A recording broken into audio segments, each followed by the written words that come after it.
You were a great route runner, incredibly coachable, good hands, smart dude, so you're a very good coach. So anybody out there that's got a son that runs a 4.3, T.J Houshmandzadeh. We were talking about a couple of different things. I want to start with something I haven't talked about in about an hour. I try not to be a homer because I'm from Seattle, but I believe great quarterbacks. Carson Palmer's one of these. Cincinnati was a laughingstock. Carson overcame all their issues and made him a playoff team because Carson was great. Seattle was irrelevant my entire childhood. Russell Wilson gets there and changes them. Matt Stafford's got the talent, but has never been able to take them on his shoulders. I'm not disputing dysfunction within the organization, but Cincinnati had a lot, and Carson made him a playoff team. And Seattle had a lot, and Russell made him a playoff team. And by the way, Atlanta had a lot, and Matt Ryan's helped him be a playoff team. With my knock on Stafford, yesterday Golden Tate said Stafford's better than Russell Wilson. I'll let you hear the sound on this, and then TJ react. Go ahead. To me, as of now, where I am today, I think Stafford's been the best quarterback I played with over his career. If you put him in another organization, maybe things are different. I don't know, because I played with some guys over my years that I've won playoff games with that I don't think are as good.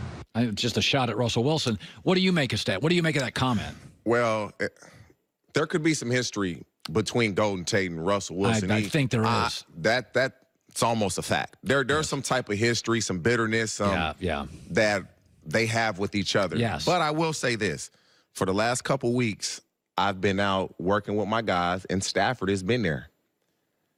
Stafford throws the ball, man, very, very, very well. That's never been the issue, He's very accurate. So if you're just talking about a thrower of the football, Golden Tate has a point. Yes. If you're talking overall, that's when you say, come on, Tate, you hating, bruh. Because that's what it is. You can't just say Stafford is better than Russell Wilson just off of Russell Wilson's accomplishments. But just a thrower of the football, when we're out there throwing, Stafford throws a pretty ball. It's accurate. It's on time. You're not slowing down. You're not everything is just perfect. Mel Kiper said years ago that, and Stafford's a great guy. He's a great guy, great family. He said that Stafford was so good out of, I think, South Lake High School in Texas that people would have drafted him out of high school and just sat him for 2 years. He was that kind of arm talent. Like, he literally, remember at Georgia, he started as a freshman. So true. I seen Stafford when he was on his way to Georgia. He was coming out of high school. Nike had flew me out to Beaverton, and I seen Matthew Stafford, and I told him before he went to college, you're going to be the first pick in 3 years. And we talked about that last week. Yeah. And he's a great thrower of the football. He is. But this is what I always say about Aaron Rodgers. Quarterback is beyond that. It's leadership. Tom Brady every offseason learns new music so he relates to his teammates. There's a lot that goes into memorization of playbook, audibling at the line, total commitment physically, kale ice cream. That's what makes Brady great, not his arm strength and his mobility. So I'm with you. I think Russell Wilson has something. Russell Wilson, Steph Curry. He's not cool. Religious, quiet, family. Players are kind of roll their eyes at Steph. They roll their eyes at Russell. Russell doesn't have kind of credibility among players. But there are things called instincts. You just do stuff. Your body does stuff. Russell's instinctually, I've never quite seen anything like him. See, the thing in sports is this. From any sport, you go basketball, LeBron James, Kawhi Leonard, whoever it is in football. Why did you do that? I don't know. My instinct told me to do it, and that's what makes players better than others is instinctually they do things that aren't taught. They just do them. And you're like, why do you do that? That's why he's a great player, because his instincts are better than yours. And he has that. Some guys never get it. The being a leader thing, some guys are just, Russell Wilson is a natural leader. Yes. He just has that in him. Whereas guys like maybe Stafford, you have to learn. That takes a little time. But you look at Russell. He's had one head coach his entire career. Matthew Stafford has had 3. He's had more turnover. Things are a little different. And you would say the 3 coaches Stafford has had, they don't compare to Pete Carroll. And so Russell Wilson has had more stability and more leadership at the top than Stafford has had as well. I want to move over to the Madden ratings came out, and they rate quarterbacks. First of all, do players care? Yeah, it matters. I remember one time I got rated and I thought I was low, and I said something in the interview, and they changed it. It matters. I used to play Madden all the time. Well, yeah, players do. I haven't played Madden in so long, but yeah, it does matter. It's like you really disrespect, because you look at the rankings and you say, oh, he's not better than me, really? And so by the way, they have Carson Wentz at 82 and Kirk Cousins at 81. See, the thing is, though, it's a what have you done for me? Carson Wentz has been hurt, and so it's what have you done for me lately? Aaron Rodgers, look where he's at. What have you done for me lately? You're not taking all those quarterbacks in front of Aaron Rodgers. At least I'm not if I'm a receiver. If you were a GM today, so you're building for 5 to 7 years, would you take 35-year-old Aaron Rodgers, who's increasingly brittle? Would you take him over Mahomes, Andrew Luck? I wouldn't. No, not those two guys, because he's 35. And there you go. They have more of a ceiling. So put up the 3 guys. I said this morning, if you told me I was GM, here's what and I'm building my franchise, so I have to consider 4 things at quarterback: age, talent, injury history, and leadership. These are the first 3 guys I'd take. Now, Luck, injury worries me, but here's the thing. I know going forward, TJ, they have the best young offensive line and the best tight end group in the NFL, and Frank Reich teaches get rid of the ball fast, so Luck didn't get hit last year. So I feel safe next 5 years with Andrew Luck. I would take Mahomes 1, Russell 2, and Luck 3.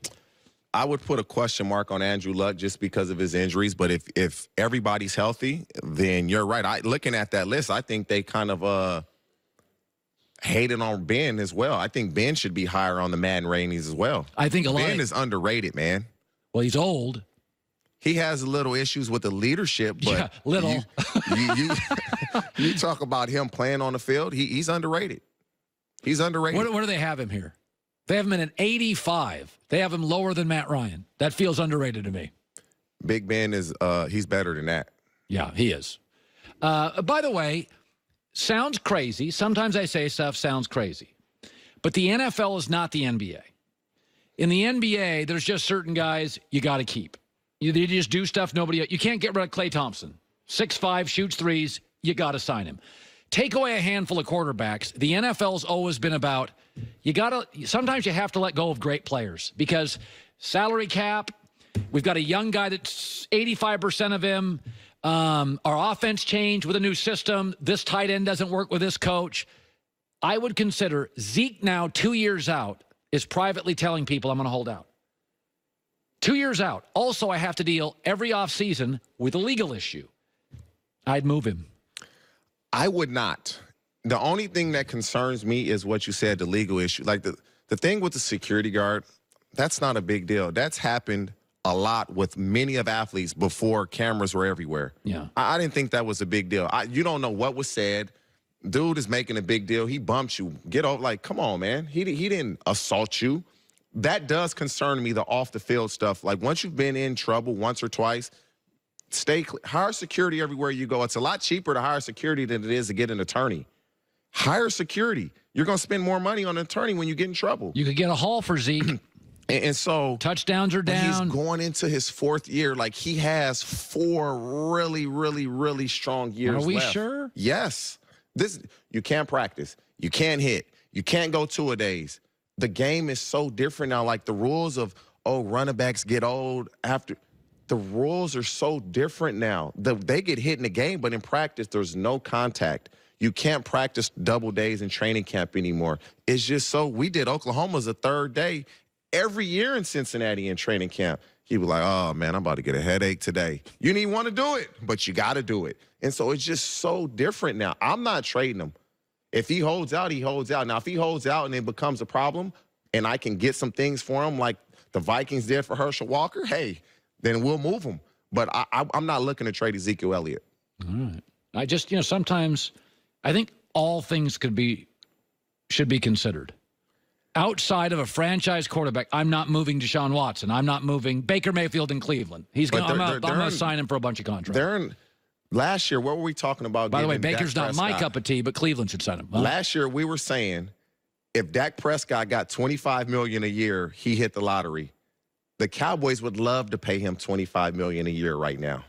Oh, they die for it. The longer they wait, the worse it's going to get. They have to, for sure, sign one of those guys to big deals. Good seeing you. Thank you. The same. Joy with the news. No.